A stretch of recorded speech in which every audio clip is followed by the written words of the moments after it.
ओम शांति। आज की जो अव्यक्त मुरली है उसका टॉपिक है सदा प्रसन्न कैसे रहें, how to be constantly happy. ये मुरली है 5/12/1999 की रिवाइज्ड मुरली है और आज 5/12/2021। तो देखते हैं कि आज के समय में इस सारे विश्व में दुनिया इस खुशी के तलाश में क्या क्या खर्चे करती है और खर्चे करने के बाद भी अल्पकाल की खुशी जो बहुत ही शॉर्ट पीरियड के लिए होती है वो अपना खर्चा करने के बाद प्राप्त करते हैं। परंतु यहां पर जो खुशी की बात होती है वो सदा काल की परमानेंट खुशी की बात होती है और वो खुशी है रूहानी खुशी। रूहानी खुशी देने वाले परम पिता परमात्मा निराकार, जिसको हम रूहानी पिता कहते हैं, रूहानी सुप्रीम फादर कहते हैं, वो हमें रूहानी खुशी से, खुशी के खजाने से भरपूर करते हैं।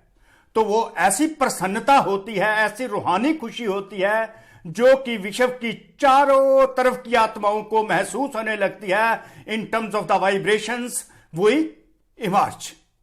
तो जो आत्माओं को रूहानी प्रसन्नता प्राप्त होती है ईश्वरीय प्राप्तियों के आधार पर, रूहानी प्रसन्नता का आधार ईश्वरीय प्राप्तियां हैं और वो ईश्वरीय प्राप्तियां करवाने वाले परम पिता परमात्मा भगवान शिव अपने बच्चों को इन रूहानी खुशियों से, खुशियों के खजाने से भरपूर कर देते हैं। जो बच्चे अपने आप को परम पिता परमात्मा भगवान शिव के जो बच्चे हैं अपने आप को भरपूर और संपन्न अनुभव करने लग पड़े हैं, तो उनके चेहरे पर परमात्म प्राप्तियों का जो एक प्रूफ क्या आता है, उनके चेहरे पर रूहानी प्रसन्नता जो है, प्रसन्नता की झलक दिखाई देती है। उनके नयनों में प्रसन्नता की झलक दिखाई देती है और वो रूहानी प्रसन्नता के वाइब्रेशन अन्य आत्माओं तक भी पहुंचते हैं और अन्य आत्माएं भी जो विश्व की होती हैं वो शांति और शक्ति की अनुभूति करती हैं।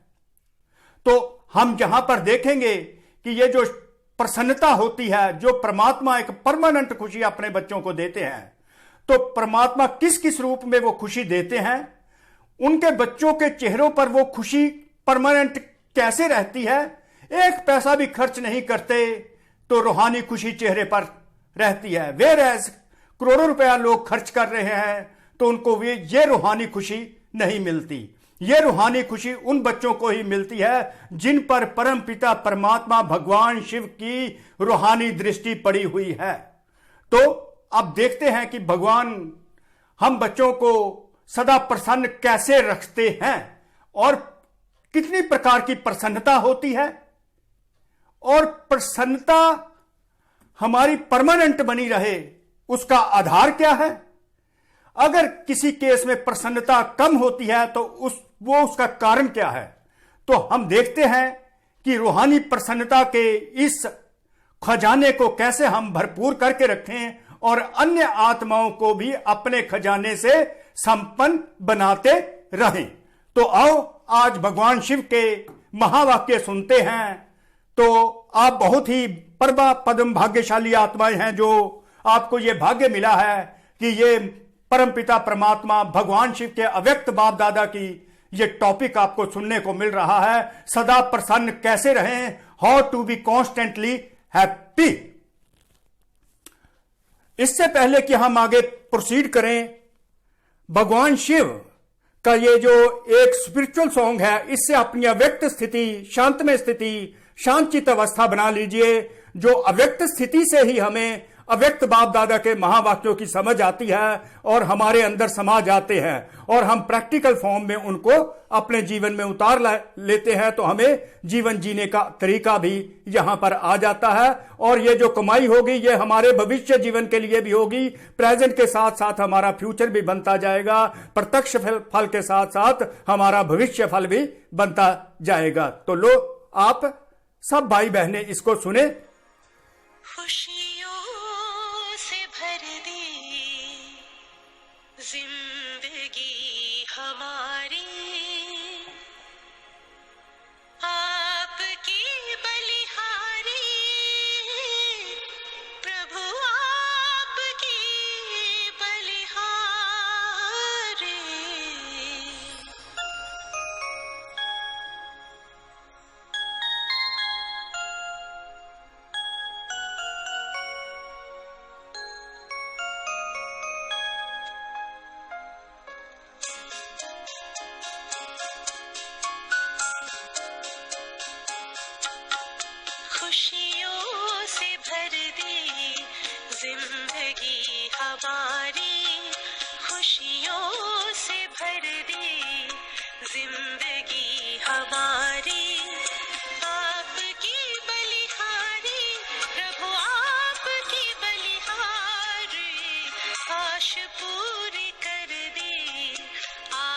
आपने हमारी आश पूरी कर दी, आपने हमारी आपके आभारी, हम आपके आभारी, खुशियों से अनुभव कीजिए कि खुशियों के फूलों की बारिश भगवान शिव अपने बच्चों पर कर रहे हैं। आप पर खुशियों के फूलों की वर्षा परमात्मा शिव कर रहे हैं। इसको अनुभव कीजिए, रियलाइज कीजिए, एक्सपीरियंस कीजिए, फील कीजिए कि खुशियों के फूलों की बारिश स्वयं परम पिता परमात्मा आप बच्चों पर कर रहे हैं। बारिश के रूप में अनुभव करिए कि चारों तरफ आपके खुशियां फैलती जा रही हैं, आपकी आत्मा में समाती जा रही हैं।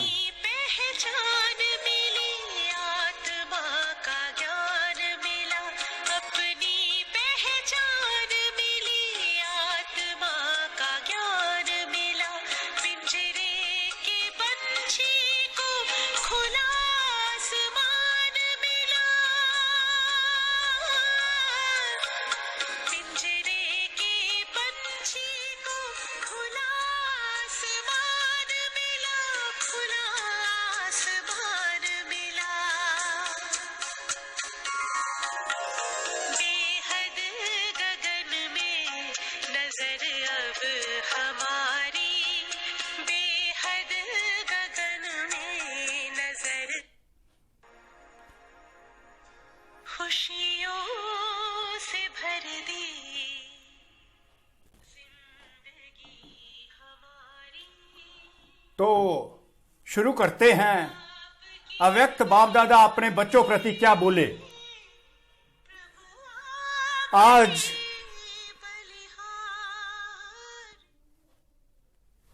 बाप दादा चारों ओर के बच्चों को देख रहे थे। क्या देखा? आज बाप दादा भगवान शिव और ब्रह्मा का जो कंबाइंड रूप है, उनको हम बच्चे बाप दादा प्यार से कहते हैं।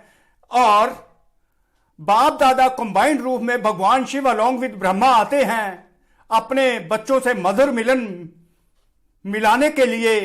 और क्या देखते हैं? वो चारों ओर के बच्चों को देखते हैं। और भगवान शिव और ब्रह्मा बाबा ने अपने बच्चों में क्या देखा?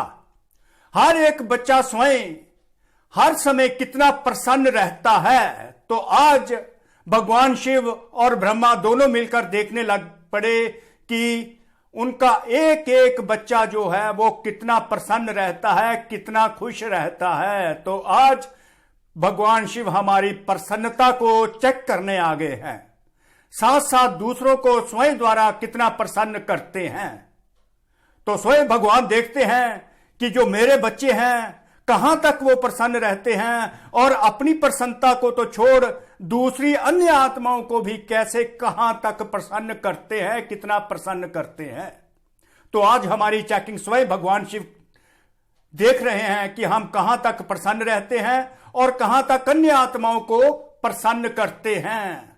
भगवान शिव क्योंकि हमें विशाल बुद्धि बनाते हैं, हमें स्वार्थी नहीं बनाते, निस्वार्थ सेवा भी हमसे करवाते हैं। इसलिए कहते हैं साथ ही दूसरों को हमारे द्वारा कितनी प्रसन्नता प्राप्त होती है, इस बात का भी हमें ध्यान देना है। हमारी प्रसन्नता हमारे लिए नहीं, हमारी प्रसन्नता हमारे साथ साथ विश्व की अन्य आत्माओं तक भी जाती है, क्योंकि यह प्रसन्नता स्वयं भगवान शिव निराकार ने हमको दी है। क्योंकि परमात्मा सर्व प्राप्तियों के प्रत्यक्ष स्वरूप में प्रसन्नता ही चेहरे पर दिखाई देती है। परमात्मा ने यहां पर कारण बता दिया कि मेरे बच्चों के चेहरे पर प्रत्यक्ष रूप में जो प्रसन्नता दिखाई देने का कारण यही है कि आप बच्चों को भगवान शिव ने जो परमात्म प्राप्तियां करवाई हैं उसके रिजल्ट में चेहरों पर प्रसन्नता ही दिखाई देती है। भगवान शिव को अपने बच्चे इतने खुश मिजाज दिखाई देते हैं क्योंकि भगवान शिव ने अपने बच्चों को बहुत ही वरदान दिए हुए हैं, जैसे बच्चे खुश नसीब भव, बच्चे सदा खुशनुमा भव, बच्चे खुशी की खुराक द्वारा सदा तंदुरुस्त भव, बच्चे खुशी के खजाने से सदा संपन्न भव। इस प्रकार बाबा ने हमको पहली मुरलियों में ऐसे ऐसे वरदान देकर हमारी पालना की हुई है। उसी वरदानों के आधार पर परमात्मा कहते हैं, मैं हर एक बच्चे के चेहरे पर यह देखता हूं कि कितनी कितनी प्रसन्नता है और वो प्रसन्नता दूसरों को कितनी बांटते हैं। ये प्रसन्नता का आधार जो है मेरे बच्चों में परमात्म प्राप्तियां ही है। परमात्म प्राप्तियां होने के कारण हर बच्चे के चेहरे पर प्रसन्नता ही दिखाई देती है। अब चेक कर लीजिए, क्या आप बच्चों के चेहरों पर प्रसन्नता दिखाई देती है जो भगवान शिव को दिखाई दे रही है? चेक कीजिए प्लीज। प्रसन्नता ब्राह्मण जीवन का विशेष आधार है। हम सब ब्राह्मण बच्चों का आधार जो है प्रसन्नता है। प्रसन्नता तो हमारा धर्म स्वयं धर्म बन चुका है। भगवान ने आकर हमको बता दिया, बच्चे तेरा स्वयं धर्म प्रसन्नता है, खुशी है। परमात्म प्राप्तियां कराने के बाद, वरदानों की प्राप्ति प्राप्त कराने के बाद भगवान शिव कहते तेरी खुशी का, तेरी प्रसन्नता का आधार ब्राह्मण जीवन का आधार ही प्रसन्नता है। अगर प्रसन्नता नहीं तो तू ब्राह्मण नहीं, बीके नहीं। ब्रह्मा कुमारी के जीवन का विशेष आधार जो है प्रसन्नता है। अगर प्रसन्नता नहीं तो बीके नहीं, ब्रह्मा कुमारी नहीं। अल्पकाल की प्रसन्नता और सदा काल की प्रसन्नता की संपन्नता, उसमें बाबा आगे अंतर बताते हैं, रात दिन का अंतर है। अल्पकाल की प्रसन्नता मीन्स शॉर्ट टाइम की जो प्रसन्नता खुशी होती है, और सदा काल की संपन्नता की प्रसन्नता, सदा काल प्रसन्नता से भरपूर। अल्पकाल की प्रसन्नता और सदा काल की प्रसन्नता टेम्परेरी खुशी और परमानेंट खुशी, इन दोनों में रात दिन का अंतर है, स्वयं परमात्मा बताते हैं। अब देखते हैं परमात्मा जो अंतर बताते हैं, difference between temporary happiness as well as the permanent happiness, and there is a world of difference between the temporary happiness and permanent happiness in accordance with the godly versions God Shiva is narrating to his godly children. अल्पकाल की प्रसन्नता और सदा काल की संपन्नता की प्रसन्नता, इसमें रात दिन का अंतर है। अल्पकाल की प्रसन्नता अल्पकाल के प्राप्ति वाले के चेहरे पर थोड़े समय के लिए दिखाई जरूर देती है। जिनको थोड़े समय की प्राप्तियां, अल्पकाल की प्राप्तियां हुई हैं, उनके चेहरे पर थोड़े समय की प्रसन्नता दिखाई देती है जो खर्चा कर करके लोग प्राप्त करते हैं। लेकिन नोट कीजिए, रूहानी प्रसन्नता स्वयं को तो प्रसन्न करती ही है। जो ईश्वरीय खजाने हमको परमात्मा ने दिए, उसमें जो रूहानी खुशी परमात्मा ने, रूहानी खुशी का खजाना हम बच्चों को दिया, वो बाबा कहते हैं रूहानी प्रसन्नता तुमको तो प्रसन्न करती ही करती है, परंतु तुम्हारी रूहानी प्रसन्नता के वाइब्रेशन विश्व की अन्य आत्माओं तक भी पहुंचते हैं। देखिए कितनी बड़ी बात है कि अगर आप रूहानी प्रसन्नता में हैं, अगर आपके पास रूहानी खुशी का खजाना है, आप सदा खुश रहते हैं, तो आप विश्व के लिए कल्याणकारी आत्माएं हैं, क्योंकि विश्व की अन्य आत्माएं भी आपकी खुशी की प्रसन्नता की वाइब्रेशंस प्राप्त करती हैं और शांति और शक्ति की अनुभूति करती हैं। उनको भी शांति और शक्ति की अनुभूति होती है, उनको भी यह अनुभव होता है कि हमें शांति और शक्ति जो है कहीं से प्राप्त हो रही है, क्योंकि आपकी वाइब्रेशन सारे विश्व में फैलती हैं। तो आप इतने पद्मा पदम भाग्यशाली आत्माएं हैं कि आपका चेहरा जब रूहानी खुशी से खिलता है तो विश्व की अन्य आत्माओं का भी रूहानी खुशी से चेहरा खिलने लगता है और उनके चेहरे पर शांति और शक्ति की अनुभूति दिखाई देने लगती है। तो आप, इसका मतलब हो गया विश्व कल्याणकारी आत्माएं। इसीलिए तो ब्रह्मा कुमारियों को कल्याणकारी आत्माएं गाया गया है।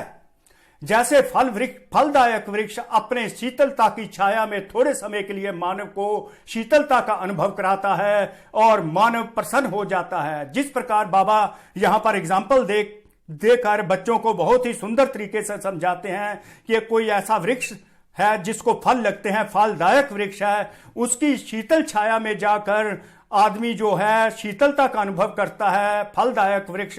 उसी प्रकार जो परमात्म प्राप्तियों के फल से भरपूर रूहानी आत्मा है, उसके पास जो प्रसन्नता वाली आत्मा है, रूहानी प्राप्तियों के फल संपन्न रूहानी प्रसन्नता वाली आत्मा दूसरों को भी अपने प्राप्तियों की छाया में तन मन की शांति और शक्ति की अनुभूति कराती हैं। जिस प्रकार एक फलदायक वृक्ष अपने शीतलता की छाया से अन्य आत्माओं को शीतलता का अनुभव करवाता है, उसी प्रकार परमात्म प्राप्तियों के फल से जो भरपूर आत्मा है वो दूसरों को अपनी प्राप्तियों की छाया में शांति और शक्ति का अनुभव करवाती हैं।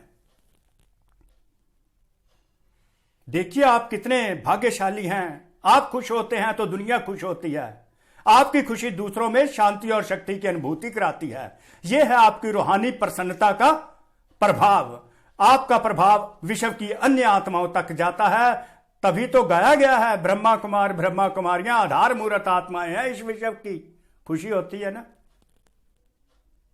प्रसन्नता के वाइब्रेशन सूर्य की किरणों समान वायुमंडल को, व्यक्ति को और सब बातें भुलाए सच्चे रूहानी शांति की खुशी की अनुभूति में बदल देते हैं। जो खुशी की ये प्रसन्नता के वाइब्रेशन, रूहानी प्रसन्नता के जो वाइब्रेशंस एक सूर्य की जैसे किरणें फैलती हैं चारों तरफ, उसी तरह रूहानी प्रसन्नता की वाइब्रेशन चारों ओर वायुमंडल में फैल जाती हैं और व्यक्तियों को और सब बातें भुलाकर रूहानी खुशी की अनुभूति करवाती हैं। जिस प्रकार सूर्य की किरणें चारों तरफ विश्व में फैल जाती हैं, उसी प्रकार रूहानी प्रसन्नता की वाइब्रेशन विश्व में चारों ओर फैल जाती हैं और सच्ची रूहानी शांति की और खुशी की अनुभूति विश्व की आत्माओं को प्राप्त होती है।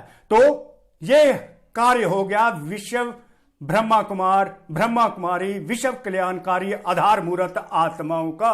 अगर आज रूहानी खुशी लोगों को प्राप्त होती है, कोई शांति की शक्ति और खुशी अनुभव करता है, that is only because of the spiritual happiness of the children of the God Shiva, that is Brahma Kumar and Brahma Kumaris. वर्तमान समय की अज्ञानी आत्माएं अपने जीवन में बहुत खर्चा करके भी प्रसन्नता में रहना चाहती हैं।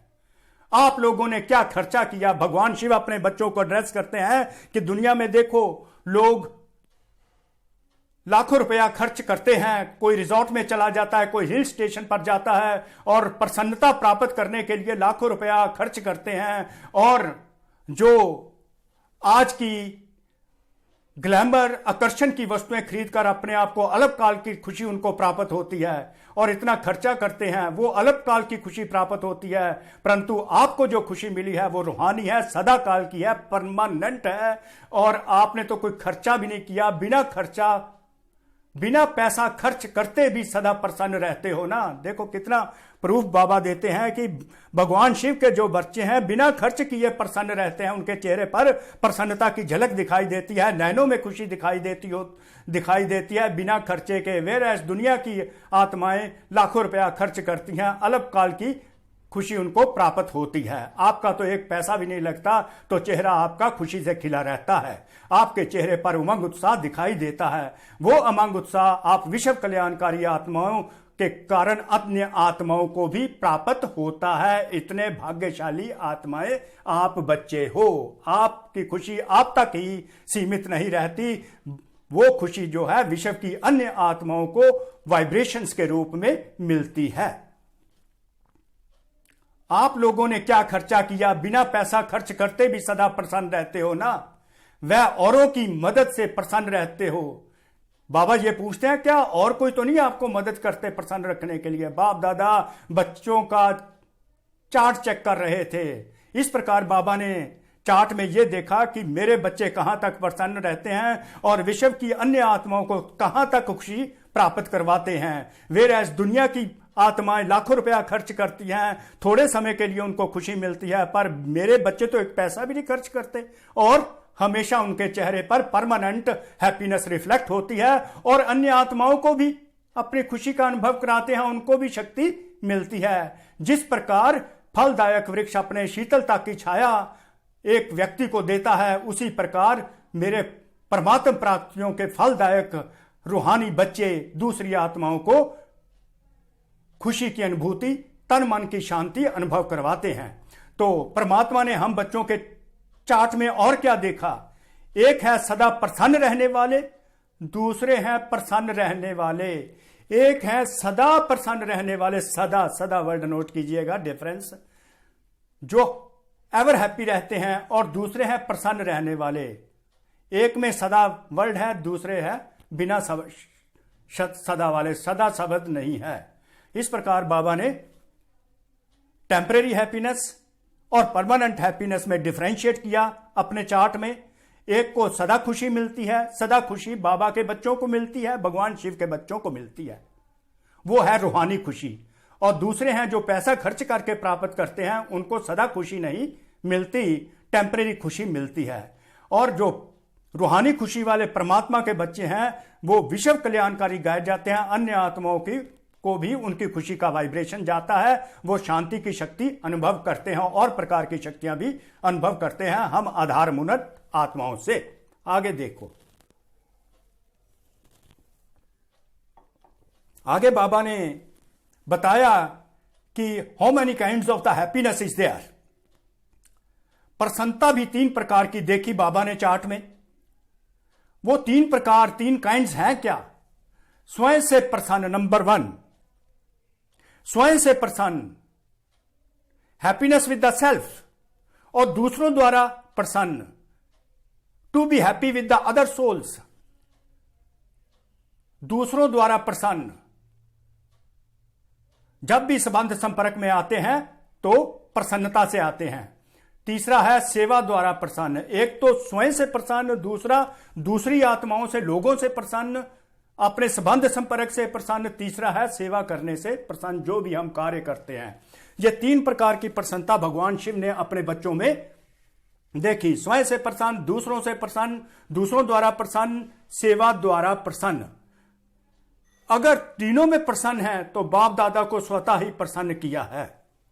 अगर आप बच्चों को, अगर आप बच्चे स्वयं से प्रसन्न हैं, कोई दूसरा संपर्क में आता है उससे भी आप खुश रहते हैं, तो जो आप ईश्वरीय सेवा करते हैं उसमें भी आप खुश रहते हैं, तो परमात्मा के लिए आप स्वतः ही, तो इसका यह मतलब है कि भगवान को आपने ऑटोमेटिकल प्रसन्न किया हुआ है। और जिस आत्मा के ऊपर बाप प्रसन्न है वह तो सफलता मूर्त है ही, अंडरलाइन। जिस पर भगवान प्रसन्न होते हैं, जिस पर भगवान खुश हो जाए, तो उसको स्वयं से भी प्रसन्नता मिलती है, दूसरी आत्माओं से भी प्रसन्नता मिलती है, जो वो आत्मा कार्य करती है उससे भी खुशी मिलती है। तो हम ये कह सकते हैं जिसका परमात्मा खुश है उसको हर प्रकार की प्रसन्नता मिलती है, और वो सदा ही सफलता मूर्त है। तो परमात्मा ने सफलता मूर्त की डेफिनेशन ये भी बता दी कि सफलता मूर्त आत्माएं ही प्रसन्न मूर्त आत्माएं बनती हैं, जो कि मंदिरों में सजाई हुई मूर्तियां हैं। आगे कई बार बच्चे क्या भूल करते हैं, अप्रसन्न कई बच्चे रहते हैं, उनके बारे में बाबा बताते हैं, क्योंकि बाबा चेकिंग कर रहे हैं ना, क्या देख रहे हैं अपने बच्चों में। बाप दादा ने देखा कई बच्चे अपने से भी अप्रसन्न रहते हैं, छोटी सी बात के कारण अप्रसन्न रहते हैं। बाबा देखते हैं कि कई बच्चे उन्होंने देखे अपने से भी, अपने आप से प्रसन्न रहते हैं, स्वयं से अप्रसन्न रहते हैं, स्वयं से ही खुश नहीं रहते। कोई छोटी सी बात हो जाती है तो खुशी उनके छिन जाती है। तो बाबा आगे रिमाइंड करा रहे हैं, याद करा रहे हैं, स्मृति दिला रहे हैं बच्चों को। पहला पहला पाठ मैं कौन, इसको जानते हुए भी भूल जाते हैं। अंडरलाइन, पहला पहला पाठ मैं कौन, इसको जानते हुए भी भूल जाते हैं। स्वयं भगवान शिव अपने बच्चों को याद दिलाते हैं, उन बच्चों को जो अप्रसन्न, अपने आप से प्रसन्न रहते हैं और कोई छोटी बात से ही अप्रसन्न हो जाते हैं, नाखुश हो जाते हैं, उनकी खुशी छीनी जाती है। उसका कारण बाबा कहते हैं कि ये बात भूल जाते हैं कि मैं कौन, अपने सेल्फ को ही भूल जाते हैं। मैं कौन मैं आत्मा, कौन सी प्रसन्न रहने वाली आत्मा, ये वाला पाठ भूल जाते हैं। विस्मृति हो जाती है उनको। जो बाप ने बनाया है, दिया है, उसको भूल जाते हैं। जो बाप ने इतना बड़ा खजाने दिए हैं, उनमें से जो खुशी का खजाना दिया उसको भी भूल जाते हैं। मैं आत्मा खुश नसीब हूं, मैं आत्मा प्रसन्नचित हूं, ये सब भूल जाते। भगवान शिव ने ऐसे ऐसे खजाने दिए, तो बाबा कहते हैं मैं कौन, ये भूल जाते हैं, जिसके कारण स्वयं से भी आप प्रसन्न हो जाते हैं और छोटी छोटी बातों से आप प्रसन्न हो जाते हैं। बाप ने हर एक बच्चे को फुल वर्षे का अधिकारी बनाया है। परमात्मा ने बच्चों को यह बताया तू कौन है, तो बच्चों को कौन कौन से खजाने दिए ये भूल जाते हैं। हर एक खजाने का अधिकारी, फुल वर्षे का अधिकारी बना दिया। अपनी इनहेरिटेंस का पूरा पूरा हक बच्चों को दिया हुआ है। हक होते हुए भी बच्चे भूल जाते हैं कि मेरे पास इतने खजाने परमात्मा दे दिए हैं। वो खुशी का खजाना भूल जाने के कारण वो अपने से भी नाखुश हो जाते हैं और छोटी छोटी बातों पर नाराज हो जाते हैं। ये नहीं है किसको पूरा खजाना दिया, किसी को आधा। बाबा ऐसे डिफ्रेंशिएट नहीं करते कि किसी को पूरा खजाना दे दिया, किसको आधा वर्षा नहीं दिया है, किसको आधा या चौथा मिला है क्या। बाबा क्वेश्चन करते हैं, आधा मिला या आधा लिया है। बाप ने तो सभी को मास्टर सर्वशक्तिवान का वरदान व वर्षा दिया। भगवान शिव कहते हैं कि मैंने तो तुमको बच्चे सर्वशक्तिवान का वर्षा दे दिया है, सर्वशक्तिवान का वरदान दिया और वर्षा भी दिया हुआ है। तू अपने आप ही अपनी शक्तियां सब भूल जाते हो। जब तुम शक्तियां भूल जाते हो तो आप प्रसन्न हो जाते हो। तो शक्तियों का, प्रसन्नता का जो खुशी का खजाना मैंने दिया हुआ है वो तुम भूल जाते हो। ये तुम भूल जाते हो कि तुमको मैंने मास्टर सर्वशक्तिवान का वरदान दिया हुआ है। ऐसे नहीं कि कोई शक्तियां बच्चों को दी और कोई नहीं दी। सब शक्तियां बाबा ने अपने बच्चों को दे दिए, सर्वगुण संपन्न बना दिया है, सर्व प्राप्तियां स्वरूप बना दिया है। लेकिन बाप द्वारा जो प्राप्तियां हुई हैं उसको स्वयं में समा नहीं सकते। अंडरलाइन, जो परमात्मा ने शक्तियां दिया हैं उनको भूल जाते हैं, विस्मृत हो जाते हैं, जिसके कारण आप प्रसन्न हो जाते हैं। अपनी खुशी का खजाना जो परमात्मा ने एज मास्टर सर्वशक्तिवान दिया उसको भूल जाते हैं और उसको अपने में समाते नहीं हैं। जैसे स्थूल धन व साधन प्राप्त होते भी खर्चा ना करना आए व साधनों को यूज करना ना आए तो प्राप्ति होते हुए भी उसे वंचित रह जाते हैं। जैसे स्थूल धन व साधन प्राप्ति है, स्थूल धन भी बहुत है, फिजिकल पैसा बहुत है और घर में कार भी खड़ी हुई है और गाड़ियां भी खड़ी हैं, पर चलाने वाले को स्थूल धन जिसके पास है उसको खर्चा नहीं करना आता और साधनों को चलाना नहीं आता, तो उन प्राप्तियों का कोई फायदा नहीं, उससे वंचित हो जाते हैं। ऐसे सब प्राप्तियां व खजाने सबके पास है। परमात्मा कहते हैं ये सब प्राप्तियां और सब खजाने मैंने दिए हुए हैं, परंतु कार्य में लगाने नहीं आते। खुशी का खजाना दिया है उसको भूल जाते हैं और ना खुश हो जाते हैं। कार्य में लगाना नहीं आता और समय पर यूज नहीं करना आता। फिर कहते हैं मैं समझती थी कि यह करना चाहिए, यह नहीं करना चाहिए, लेकिन उस समय भूल गया। मास्टर ने बाबा ने सर्वशक्तिवान, भगवान शिव ने मास्टर सर्वशक्तिवान का वर्षा दिया बच्चों को, परंतु शक्तियां जो हैं बाबा ने दी हुई हैं वो शक्तियां समय पर भूल जाते हैं तो ना खुश हो जाते हैं। तो समय पर भूल जाने के कारण वो शक्ति को यूज नहीं कर पाते, तो वो वर्षा भी भूल जाते हैं, जिसके कारण आप प्रसन्न हो जाते हैं। जैसे कि बाबा ने ये आगे बताया है कि एक गाड़ी जो है समय पर हम पहुंचते नहीं, एक सेकंड भी लेट हो जाते तो गाड़ी निकल जाती है, तो चेहरा दिल शिकस्त हो जाता है, आप प्रसन्न के संस्कार इमर्ज हो जाते हैं। फिर कहते मेरा तो भाग्य ही ऐसा है। जैसे हम जाते हैं स्टेशन पर तो गाड़ी छूट जाती है एकदम, तो हमारा चेहरा जो होता है दिल शिकस्त होता है, डिसहार्ट हो जाते हैं, तो चेहरे पर जो खुशी होती है वो सारी गायब हो जाती है। इसका कारण यही है कि हमें समय पर अपनी शक्ति को यूज करना नहीं आता। चाहे हमें वरदान मिला हुआ है पर हम वरदान ही भूल गए। तो बाबा ने यह कारण बताया है कि जो मैं कौन उसको भूल जाते हैं, जिसके कारण आप प्रसन्नता आ जाती है। सर्वगुण संपन्न भी बना दिया, सर्व प्राप्तियां भी दे दी, सारे खजाने बच्चे के पास हैं, फिर भी आप प्रसन्न हो जाते हैं क्योंकि भूल जाते हैं। पहले भी सुनाया था, स्वयं से आप प्रसन्न रहने के मुख्य 2 कारण होते हैं। बाबा ने पकड़ा हुआ है कि आप प्रसन्न क्यों रहते हैं स्वयं से, उसके 2 कारण बनाए। अभी आपने देख लिया, दिल शिकस्त होना भी एक कारण हो गया। दूसरा होता है दूसरों की विशेषता को, भाग्य को, पाठ को देखकर ईर्ष्या उत्पन्न होना। खुशी कैसे गायब होती है जब हम दिल शिकस्त होते हैं। जो वर्षा बाबा ने दिया हम उसको समय पर यूज नहीं कर पाते तो दिल शिकस्त हो जाते हैं। और दूसरा जो है, हम दूसरों की विशेषता को, भाग्य को, वो पाठ को देखकर जब ईर्ष्या करते हैं तब भी खुशी गायब हो जाती है। स्वयं से आप प्रसन्न हो जाते हैं, हिम्मतहीन हो जाते हैं, तो ईर्ष्या ज्यादा पैदा हो जाती है। जेलसी के कारण भी हम अप्रसन्न हो जाते हैं। अगर शक्ति मिली हुई शक्तियों को हम समय पर यूज नहीं करते तो दिल शिकस्त हो जाते हैं, ईर्ष्या करते हैं किसी की विशेषता को देखकर, किसी के पाठ को देखकर, किसी के रोल को देखकर। जब हम ईर्ष्या करते हैं तो हम अपनी खुशी को गायब करते हैं। परमात्मा कारण बता रहे हैं कि तुम्हारी खुशी कैसे कैसे गायब होती है, तो कैसे इन कमियों को दूर करना है। दिल शिकस्त भी कभी प्रसन्न नहीं रहता। अंडरलाइन, जो डिसहार्ट हो जाता है वो कभी प्रसन्न नहीं रहता, और जो जेलसी करने वाला भी आदमी होता है वो भी कभी प्रसन्न नहीं रहता, क्योंकि दोनों हिसाब से ऐसी आत्माओं की इच्छा कभी पूर्ण नहीं होती। दिल शिकस्त आदमी की भी इच्छा कभी पूर्ण नहीं होती, ईर्ष्या करने वाले आदमी की भी कोई इच्छा पूर्ण नहीं होती, और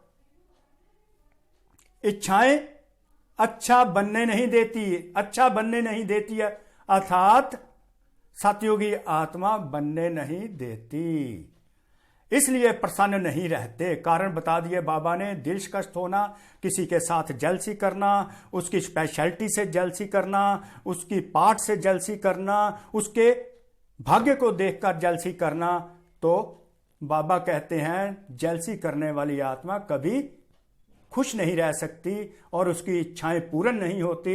जब इच्छाएं पूर्ण नहीं होती तो अच्छा नहीं बन सकते, अर्थात सतयुगी आत्मा नहीं बन सकते।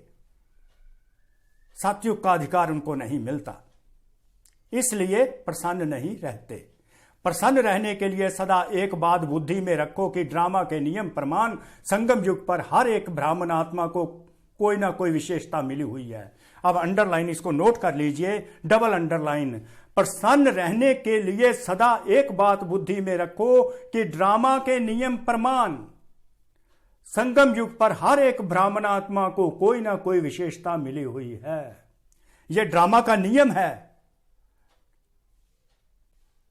हर एक बच्चा बुद्धि में यह रखे, इस बात से छुटकारा दिलाने के लिए कि जो मेरी प्रसन्नता गायब होती है उसको खत्म करने के लिए बाबा कहते हैं कि अपनी बुद्धि में यह रखो कि ड्रामा के नियम प्रमाण संगम युग पर हर परमात्म बच्चे को, ब्राह्मण बच्चे को कोई ना कोई परमात्मा ने विशेषता दी हुई है, तो उस परमात्मा द्वारा दी हुई विशेषता के साथ कोई जेलसी नहीं करना और अपनी खुशी को गंवाना नहीं है।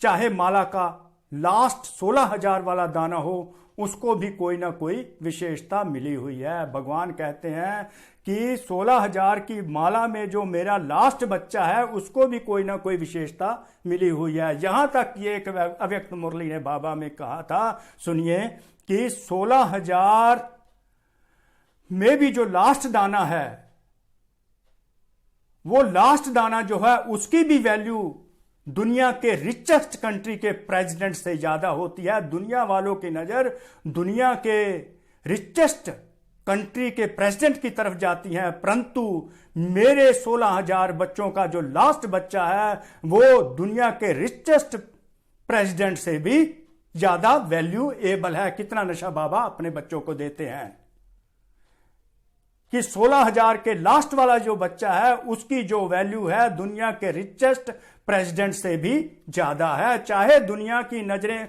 रिचेस्ट प्रेसिडेंट की तरफ होती हैं, परंतु 16,000 में जो लास्ट दाना है उसकी जो वैल्यू है उस प्रेसिडेंट से भी ज्यादा है। तो नशा चढ़ता है ना, उसको भी कोई ना कोई विशेषता जो है लास्ट दाने को इतनी बाबा देते हैं कि दुनिया का रिचेस्ट प्रेसिडेंट जो है उससे भी रिचेस्ट जो मेरा 16,000 से लास्ट वाला बच्चा है वो है रिचेस्ट। उनसे भी आगे चलो, 9 लाख, नेक्स्ट माला आ गई 9 लाख वाली। 9 लाख में भी जो है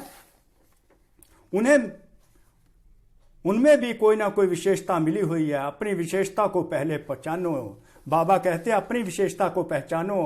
अभी तो 9 लाख तक पहुंचे ही नहीं, तो ब्राह्मण जन्म के भाग्य की विशेषता को पहचानो। ब्राह्मण जन्म जो मिला है उसमें परमात्मा ने जो विशेषता दी हुई है उसको आप पहचानो, उसको पहचानो और कार्य में लगाओ। अंडरलाइन, बाबा कहते हैं कार्य में लगाओ। जो विशेषता मैंने तुम बच्चों को दी है उसको कार्य में लगाओ। सिर्फ दूसरों की विशेषता को देखकर डिसहार्ट या जेलसी ना करो, लेकिन अपनी विशेषता को कार्य में लगाने से एक विशेषता फिर और विशेषताओं को लाएगी।